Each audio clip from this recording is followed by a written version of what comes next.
Welcome to the Spotlight of Marketing, brought to us by Armstrong Lloyd, and I'm your host, Karen Lloyd. And today we are in for an absolute treat as we welcome Olga Denisova, an absolute marketing powerhouse who brings her own style to telling the truth about the world of B2B tech marketing. She currently serves as a CMO at getphoto.com. Olga has got a track record of turning marketing departments into growth engines, helping companies achieve up to 40% year-on-year growth. She's been part of major tech success stories, including Semrush's IPO and also Veeam's growth journey to a 5 billion valuation. What I really love about Olga is her content that she shares on LinkedIn. It always resonates with me. So I'm just so excited to talk to her today and dive a little bit deeper. So please welcome Olga. Thank you, Karen, for the warm welcome and a great intro. I guess I will need to do my best to live up to that. Oh, I know you will. And that's what I love about you, because you're always so humble about everything you do. But also, life has changed for you recently. You know, you've now just taken on the role of a new mother to your baby boy, and That's true. you've experienced a major life transition while also leading a global marketing team. So, how has becoming a mother influenced your perspective on leadership and work culture? So first and foremost, I think in general, it's a super humbling experience. So talking about being humble, I think what you do realize is you have to focus on what you can directly impact, while at the same time understanding there are things beyond your control. And I think it's so true to our daily jobs. I mean, focus on what can be done, but at the same time, keep an eye on the market, because there will be, certain circumstances you're not going to influence. So I think that was one of my biggest takeaways from my motherhood journey so far. But also it was all about setting priorities. And I must say, yeah, you have to be a dragon of prioritization, because otherwise you're not going to survive. So you need to take care of your little dragon. And at the same time, yeah, you need to be super clear about things you have to accomplish at your workplace. Exactly. I think that's a brilliant bit of advice. I often say when I find myself doing something that's irrelevant to me, I call to myself, stop it. And, because sometimes you can find yourself just getting run away with things. And, if you can be really critical with time, and as a mother, you've got to do it, haven't you? You've got to be really focused. So I think that's a really great perspective. So this year has been another change for you as well, something I know that you've only done for the first time, but you've decided this year to start your year of 2025 with not having a traditional marketing plan. So instead focusing on strategic pillars and initiatives. And I really would love to understand what led you to do this bold decision. Yeah, I would say my experience. And I'm quite sure, for our audience, it is going to sound familiar. Remember any of your annual planning, you work really hard, you do your best to think about all possible future matters and what needs to be done. And you spend hours, days, and sometimes weeks over, creating this really well thought out plan, almost you polish it sometimes to perfection. But then, hey, there is another market change. There is a new AI tool. There is a new pandemic. Hopefully not, but we all have lived through that. And all of a sudden, by the end of Q1, your marketing plan is not viable anymore. You need to rethink your budget. You need to recalculate your targets. You need to change your strategy. And I mean, it's fine to revisit a plan, but at the same time, at some point, I just thought, but why would you spend so much time on something that you are still going to sometimes rework 100%? So instead, why don't we focus in general on, you mentioned, so strategic pillars, really important objectives, and then we're going to work on tactics along the way. So in other words, okay, you need to deliver year-over-year growth in revenue, and that's your prize, and you keep your eyes on this prize. But the road to this prize is going to be different depending on where you are. And so it means that you are crystal clear about your objectives, but you don't tie yourself down to the execution tactical plan at the very beginning of the year. So you innovate and iterate on the go. Can you give an example of some strategic pillars that you use? Yeah, of course. So to put it into perspective, we are focusing on scale up companies in the States, right? And what we could have done, and this is what I actually did in my past experience in the previous companies, we could have created an accounts-based marketing plan. This is what software we're going to buy, and this is what software we're going to implement, and these are the creatives that we are going to do, yada, yada, yada, until basically December, right? And then we just follow the plan. Okay, we need to produce that many assets, we need to launch that many campaigns. But the thing is, we actually attended the offline events in the States where we could actually speak to our potential customers. And this is when we realized that, okay, AI is a big topic for them. Also, we just realized that, okay, they hold particular interest in our certain features that were not initially our priority at the very beginning of the year, meaning that 2 months in a year, and they already have very important input from our prospects, which is very different to what we have heard at the end of the previous year. So that means that, okay, I know that scale up marketing is my biggest priority, and I have a target of the customers number, of the revenues that we're going to generate. But the tactical plan with sales has already been adjusted in mid-February. So it means that we are not targeting a certain amount of content that we're going to create. And instead, what we are saying is, okay, why don't we create, this particular masterclass in the next month, and we see how it performs. And if it's a success, then we're going to replicate it. If it's not, then we're going to iterate from there. And our planning horizon is 90 days and sometimes less. So for 30 days, for sure, my team knows what to do. 90 days, like again, midterm plan, but we are not planning, let's say, any content towards, starting from July over this year. What do you think the next thing will be? How will you decide the next content then? What will be the next set of plans? We actually scheduled a monthly cadence with our sales team because, like, talking to our customers at this event, this is when we again realized that sometimes we marketers forget to talk to real people, right? So we look at data. Okay, this is what resonated, and then sometimes we just seclude ourselves in this chamber of data.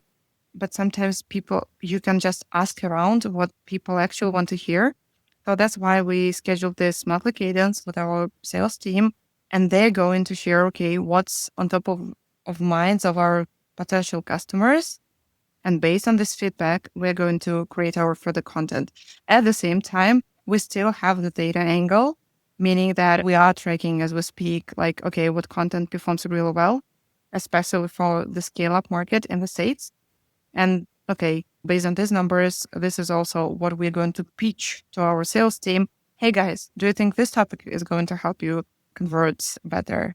And so, in other words, I think in general in the industry, we are seeing less and less, again, need for long-term planning. And instead, it's like a never-ending test and iterate approach across the whole, software industry.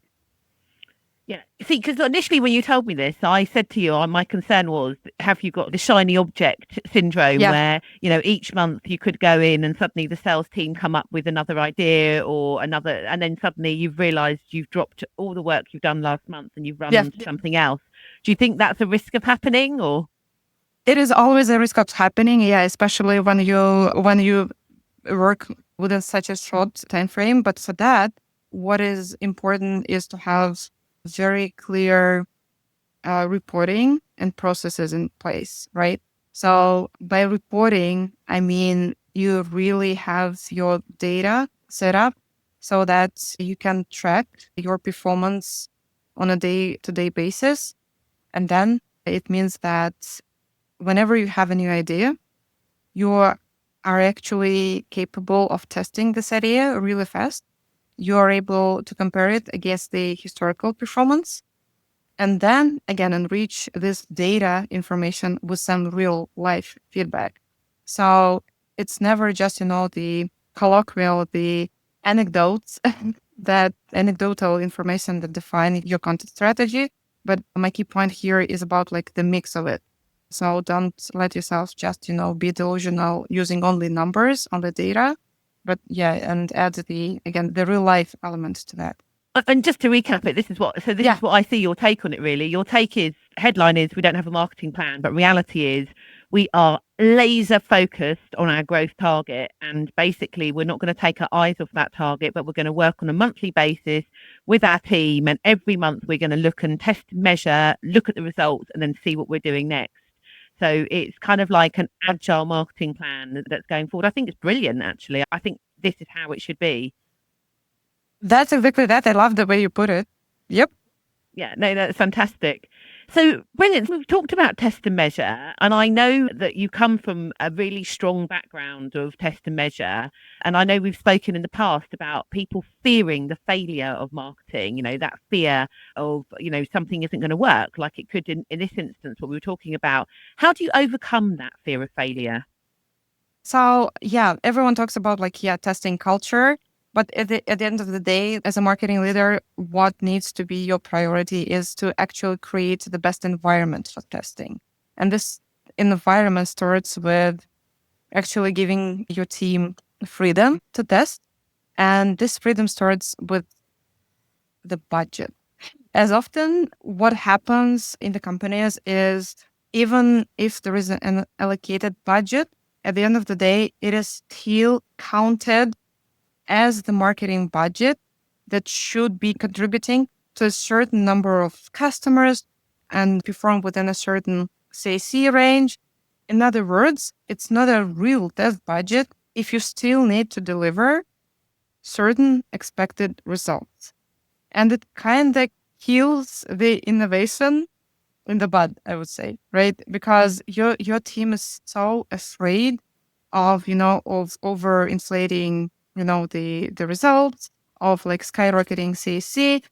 And that's why they try to play safe and never actually go for something really, really bold. And as we often say, like, it can be a crazy idea, but in our world, this is something that, gives you the best results. So that's why you create a separate test budget, which is not tied to any marketing KPIs. It means that for CFO, one CFO is going to check a budget, they should not tie this test budget back to the expected results. Consider it to be, just the playground, the sandbox.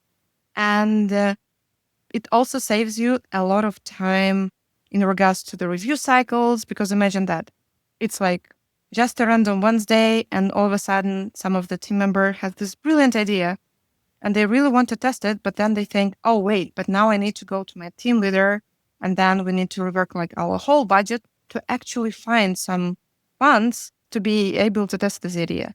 So it kind of also gives you, again, this agile angle, like the speeds that you really crave for, because having a separate budget, it means that you don't need to rework the rest of your budget to deliver on a certain CAC. So it gives freedom, it gives speed, and that's where the best ideas come from. And what percentage do you think of the total budget or the spend should be in the test budget, would you say? Yeah, test percent. I always recommend to start at least with 10% out of your annual budget. Obviously, the more the better. But I also realize that, hey, it also depends on the stage of the company, right? So when you're a startup and you are like budget constrained, sometimes it can be like as low as 5% or even 2%. But most important, again, have something for your team to test with. If I'm honest, I think some of the people I talk to in the startup, scale up business, especially when it's founder led, it's almost like the whole budget's a test budget because they don't know it's going to work. Fair enough. Yes, yeah. Fair enough. And they're testing on the way, but obviously in a more of a corporate thing. Because I know this is when you've done this in a previous organisation, didn't you? Where I think it was at Semrush, where this is where you first implemented this concept. Yes, that's exactly that. And Semrush in general, I mean, the Semrush journey has been nothing but spectacular. And I think one of the core reasons for that is the testing culture. And since we talk about my Semrush experience, one other thing that helped us, really be, on the verge, on the cutting edge is the sales of like all the marketing innovations is After a year in Semrush, what I did is building a separate team, which entire focus was actually on testing. So I call it back then like digital hacking. And basically, it was a marketing analyst because, again, we talk about data driven and data informed decisions, right? When we talk about testing culture, it was, yeah, basically the digital hacker. And it was like a CRO, conversion rate optimization expert in there, like a small but mighty team. And this trio actually enabled us to drive more than 100 tests. And I'm talking about like really well thought out, like documented, calculated tests per year. And this is how also we came up with like really, really robust solutions along our journey. And was there any really surprise findings, any of the tests that you would have been like, oh my goodness, we would never have known if we hadn't have tested it? Yeah, that's a good question because, yeah, I think there were many. And here's the thing, probably the audience is waiting now for like, okay, this is a hack that I can implement that actually, made Semrush the company that they are. But I think like from like 3 years of like endless testing in Semrush, what I learned is that you should never actually go and implement any one best practice just because it worked for them does not mean that it is going to work for you. So instead of sharing, a very particular hack, I can share like the principles that helped us find these hacks. And this is, yeah, like I said, a testing budget, a separate dedicated team. Also, we did have a certain target in the amount of tests that we need to accomplish. We also implemented the decision metrics for tests, where we would be, very diligent about understanding, okay, how much of an impact this particular test can drive. And there were like a certain brainstorming process when like everyone had to come up with a certain amount of ideas. And then we would run them through this, decision metrics of tests and literally define, okay, so this is like the potential revenue impact that we can expect. So if you try to do that, I'm quite sure you are going to come up with your own ideas that are going to help you specifically. But at the end of the day, the most important thing is you need to come up with your own best practices because, again, someone else's, the chances are like 99% of chance it may not work for you just because it's a totally different case. Just out of an example, though, what would be a couple of ideas that you could just test and measure? Test What and would you measure. say? Yeah, what a couple Yeah. of ideas that you would just go and run as a test. Yeah. Okay, of course. So first, for example, I think the most important subject in any marketing team is attribution. It's like never ending story. And basically like the attribution that you get actually defines your findings, right? So the first thing that you can test and what really worked for us is to see, okay, how a particular activity is going to change your results depending on your attribution. So play around with, let's say, launching certain types of ads, let's say podcasts in one list of countries or a list of, for example, states, if we talk about the United States, and then don't do podcast advertising in other states. And then basically compare the results and compare whether your attribution model actually shows any impact of, let's say, podcast advertising. And then all of a sudden you may understand that, okay, like our results actually have grown, but funny enough, our attribution model shows that it was, let's say, paid social that changed. And then you realize, okay, so 2 points here, right? So first, podcast advertising may be working, but then we're not going to see its impact because our attribution model is wrong. So that's one potential idea that you can explore on your own. And the second idea, I think it's all about, I mean, right now, if I was asked, okay, what would you like to test? I would say definitely go for influencer marketing and social marketing in general, because I mean, take a look at LinkedIn. It's like it's growing like crazy. And basically, social media is like our digital version of word of mouth. So go and test as many formats as you can and as many partnerships with influencers as you can. And again, the same, see how your attribution model is going to perform and what channel you're going to end up with seeing the conversion boost. And in your opinion, it may be an unfair question, but do you always think the attribution model is right? Because sometimes people, they might buy for emotion. There might not be a defined measurement. What do you think? Yeah. Oh, no attribution model is perfect. That's for sure. And there is no way. I mean, you just need to live with that.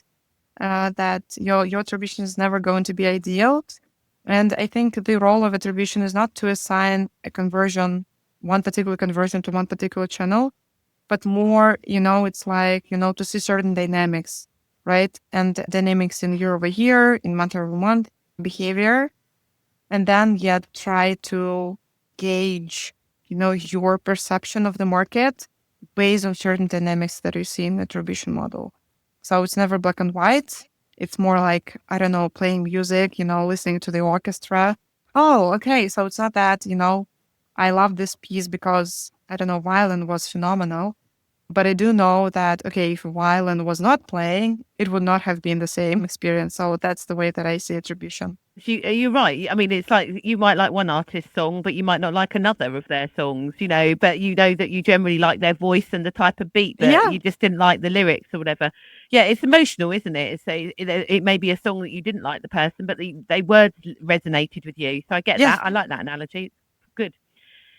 So, in terms of like managing a team, so you've gone from two really big, like huge sort of powerhouse organizations, and you've now moved into a slightly smaller scale up. How has that transition been for you? How have you found that transition? Honestly, challenging because I thought that I remember what it is to work in a smaller setup. It turned out that, sometimes I just honestly, plainly forgot what it is to work in the team of 20 people versus 60 people. But at the same time, and this is what I love about smaller setup, you can actually see your impact and you can see it very fast. Because when we talk about mid-market or enterprise organizations, and I'm quite sure it's going to resonate with many, I mean, you realize at some point that you are just, I won't say tiny, but you are just, a detail to a bigger machine. And this machine is going, to operate, to move forward, regardless of what you do. And I think what I'm always looking for in any job is I really want to see, okay, what particular impact, what particular value I can bring to the team, And that's what I love about, again, smaller setup, test to what I call time to insight is really fast.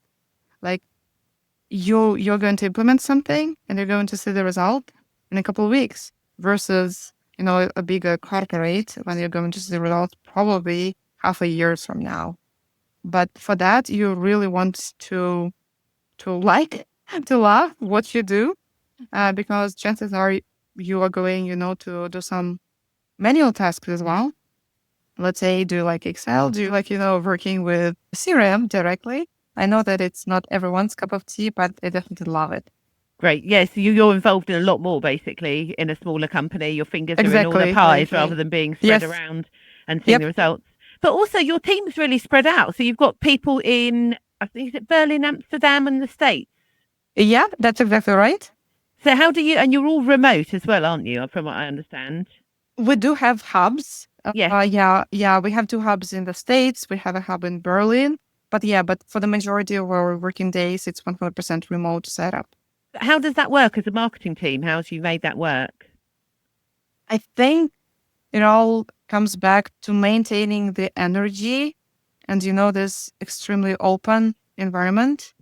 And I think from many perspectives, the remote setup is even arguably easier to work with when it comes to, again, being as open and then as transparent as possible as a team. Because sometimes, when you have certain office locations, I'm quite sure some of you have experienced that, there are conversations happening over the water cooler or at the kitchen.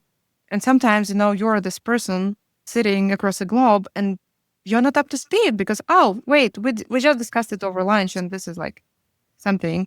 And sometimes it causes, certain, I would say, disruption, or sometimes demotivation because, again, if you're remote, you feel like you need to catch up. But when they were able to build this 100% remote setup, all of a sudden you're all on the same page and you're all, again, sharing everything, all of your experience online with everyone. And I think that's the key to any successful team, to be as open as possible, to be as welcoming and transparent as possible. You told me you have a little hack as well that if you suddenly see a long Slack thread or email train, you're right. Right. Yes. Yeah, we did discuss that. Yeah, that's the downside of being remote. Yeah, sometimes all of a sudden you see this endless Slack thread of multiple messages or emails, and people just keep texting, back and forth. And for me, like any thread longer than, let's say, 5 messages, or like any email having like more than 3 or 5 emails, indicates that, okay, we need to talk, we need to speak, open a call and figure out what's happening, because indirectly just flags that there is certain misunderstanding or misalignment that's happening. And in a way, I think that kind of like almost replicates the water cooler side, doesn't it? Because it's like, the water cooler is like snip, snip, snip, a little chat, chat, chat, then goes. Yeah. And that's what the messages are, but it's all just done digitally. Yeah, so it's like a I love digital it. version of the water cooler. Exactly. Oh my God, I love it. I love it so much. Yes, that's a brilliant illustration to that. Yeah. Yeah. So in a world where everybody else is talking about AI power, and we talked about AI briefly at the beginning with your product, and that that's something your customers want to talk about. I know you have a strong opinion on AI, so I'd love to hear your perspective on it, and why do you think some things are being overlooked? Yeah, we're having a certain problem of misplaced focus. So I see so many marketers and companies in general starting the conversation, how can we implement AI? Instead of going back to the root cause, how we can fix this for our customer. And the fix can be AI, but chances are the fix can be something else, probably simpler, probably more efficient, probably more intuitive for the team and for the customer. And I think at the end of the day, it's like you need to balance, right? So you cannot just, jump the bandwagon of, trendy, shiny things just for the sake of it. And they know that sometimes, it does happen. Like, hey, I can tell you a story. Like, I was shopping online and there was a website and they need to figure out something. And there was an AI bot. And I spent a good 10 minutes trying to figure out something with this AI bot. And at the end of the day, still had to call the customer support and talk to a real human. And the whole experience was just miserable. I'll be honest. I spent I feel like almost an hour that day just to figure out like very simple question. If there was like a real person or a real email address just to send an email to, right? But I couldn't get an email or a real phone number, just an AI bot. And for me, like my customer experience was not great, but at the same time, I'm quite sure that their like CMO or probably someone else was like ecstatic about like, hey, we implemented this AI bot. But I just wonder, did they measure customer satisfaction up to that? So it's just, these little experiences just show me that you always need to be about customer first, and then you need to figure out the tactics, AI or not AI. Exactly, because if your customer can't communicate with you and they're miffed off that, it's an unmeasurable thing, isn't it, really? Unless you then send a survey that's all done by an AI bot probably and still not looked at. And you can see that, can't you? No, that's great. Well, look, we're coming to the end of that time. That's been really interesting. It really has been a wonderful experience to talk to you.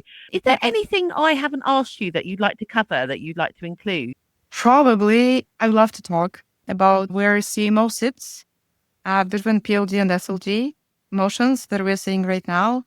Because just last week, I saw like at least 10 posts about quite senior marketing leaders being at a loss, I would say, and questioning, okay, if there is like any understanding of the marketing value nowadays, because there is product-led growth with, guess what, product leading the growth in the organization. And they see that like PLG experts sometimes mismatched and called the B2B marketers instead of actually PLG experts as they are. And at the same time, we have SLG motion, and marketing can be converted just into, sales enablement add on to the sales team versus being like a full marketing powerhouse. So I think right now all marketing leaders will need to think about like redefine their value, right? And I think for us, it's going to be the question of very close collaboration with both product and sales. And also for us, it's going to be a journey of translating all the marketing numbers into the business numbers. Because I think no one buys, the story of, hey, you need to do brand just because everyone needs to know you. I mean, uh, yeah, the days of bigger budgets are gone. And you just need, to explain why you need this extra million to build brand awareness and improve brand perception to your CFO or CEO. So I think marketing leaders, will need to be very well articulated about what value they bring to PLG, to SLG with their brand activities and speak the numbers, speak the business revenue. So it's going to be, I would say, sometimes, challenging for many, but at the same time, I mean, it's not the first time when the marketers need to redefine themselves, I would say. So it's a journey for us. I think it's a really good point. And my point for that is always really, can you basically move the dial for the business in a commercial aspect? That's what they want from a marketeer. And sometimes Yes. I'll interview somebody and I'll say to them, if the company has a problem to solve, what problem could you solve? And they will say, I can manage a team. And my heart always sinks a little bit when someone says that, because managing a team is not being a marketing leader, that is managing a team. But basically, even if you are managing a team, the ultimate thing is to achieve the business goals. Otherwise, you're just a corporate bot and you could be doing any job. So that, I think, is a really good point you've made about how people define themselves in silos. I'm not a massive fan of defining whether it's, for me, it's just about whether you've got a vision to really laser focus on changing a business and having that insight and taking that payback. That's my humble opinion. Oh, I couldn't agree more with your like very humble but very true opinion. I mean, to be fair, because like I'm also not a fan of like, hiding behind the acronyms and letting like again certain acronyms just define you. You're all at the end of the day, yeah, PLG, SLG does not really matter if you're not delivering the result. And also you don't want, to have this, blame game of like, no, it was you to deliver the result to you. I think, you just, it's the same boat for all of you and you need to find a way to work together towards one goal. Yeah, no, absolutely. Beautifully said. And the CEO, that's my always biggest thing is that the CEO and the leader of the business needs to make sure that marketing has a seat at the table and also includes them in the success. And that's often a thing that I hear that people when they want to leave. It's when marketing hasn't been acknowledged. It's just maybe one of the other teams. It could be product, it could be sales, depending on the way the company is. But it's like you said it earlier, one boat, one team, and I think Yes. that's the ethos to get the right culture to win and grow. Yep. And it's very much about, education of your CEO, of the team, of the whole C-level team. Because, sometimes you just need, to go back to the basics and say, hey, this is what we do. And this is the contribution that we deliver. And, the moment that people understand something, they start to believe in it. Fantastic. Well, thank you. Yeah, I think we're out of time, but it's been an absolutely fantastic conversation. I really, really appreciate it. And I really appreciate people also. I've had a couple of people message me on LinkedIn and give feedback on the podcast and come back and ask questions and things they want covered. So please, guys, if you're listening to this and you've got ideas of topics you want to cover, this is a collaboration with everybody. So please do message me and reach out. I love to hear from people with their feedback.